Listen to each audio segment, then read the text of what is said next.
नमस्कार, JSB news में आपका स्वागत है। रुक करते हैं खास खबर के साथ।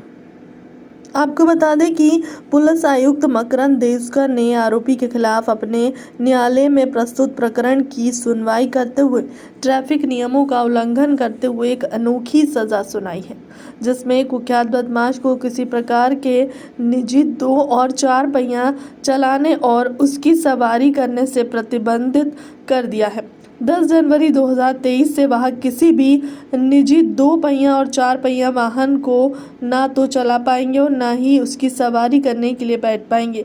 1 साल की अवधि तक जुबैर मौलाना एक स्थान से दूसरे स्थान तक जाने के लिए सार्वजनिक ट्रांसपोर्ट की बस और 3 पहिया ऑटो रिक्शा का इस्तेमाल ही कर सकेगा।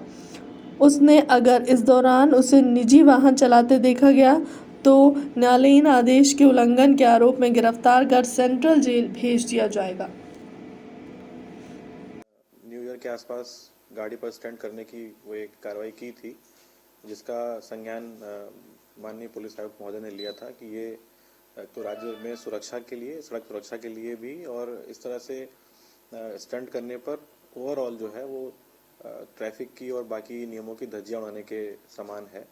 तो इस संबंध में राज्य सुरक्षा कानून के अंतर्गत जो प्रावधान है, जिसमें सेक्शन 3(1)(c) में किसी भी व्यक्ति को जो किसी वस्तु का वो इस्तेमाल करता है उसके इस्तेमाल से 1 साल के लिए निरुद्ध किया जा सकता है। उसके अंतर्गत ये एक आदेश पारित किया है कमिश्नर साहब ने, और इस संबंध में उसको नोटिस भी आज तामील करा दिया गया है। यदि एक साल में वो गाड़ी वाहन चलाते हुए पाया जाता है तो क्या उस पर कार्रवाई की जाएगी? हाँ, इस संबंध में जो सुरक्षा कानून में अंतर्गत सेक्शंस दिए गए हैं उसमें पहले तो उसका जो 1 साल का बाउंड ओवर है उसमें जितने भी टाइम के लिए वो निरुद्ध किया गया है उस समय के लिए वो जेल जाएगा, और उसके अलावा 188 आईपीसी के अंतर्गत भी कार्रवाई की जा सकती है उसके ऊपर। सर, एक अनोखी सजा दी है तो इसके अंदर क्या-क्या चीजें दूसरे बदमाशों के लिए जो नई तरीके की जो सजा दी है, इसमें क्या-क्या चीजें उसमें इंक्लूड है कि किसके साथ बैठ सकता है या नहीं बैठ सकता है गाड़ी में? हाँ, फिलहाल इसमें जो स्पेसिफिकली हम लोगों ने क्लॉज जोड़ा है वो इस संबंध में है कि वो गाड़ी पे 2 व्हीलर और 4 व्हीलर पे कोई स्टंट ना कर पाए, तो उसके इस्तेमाल पर रोक है। इसलिए वो इसका स्वयं ना उस पर कभी स्टंट कर सकता है, ना उसमें बैठ सकता है, ना चला सकता है। यात्री के रूप में भी वो नहीं बैठ सकता है।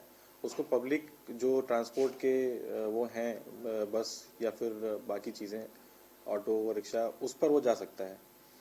इसके साथ साथ ये चूंकि ट्रैफिक से भी जुड़ा हुआ है तो इसका जो प्रभाव है वो ट्रैफिक पर भी पड़ेगा कि इस तरह से स्टंट करने वाले, जैसा कि भोपाल में कई बार खबरें आती हैं, उनके लिए भी एक बानगी होगी।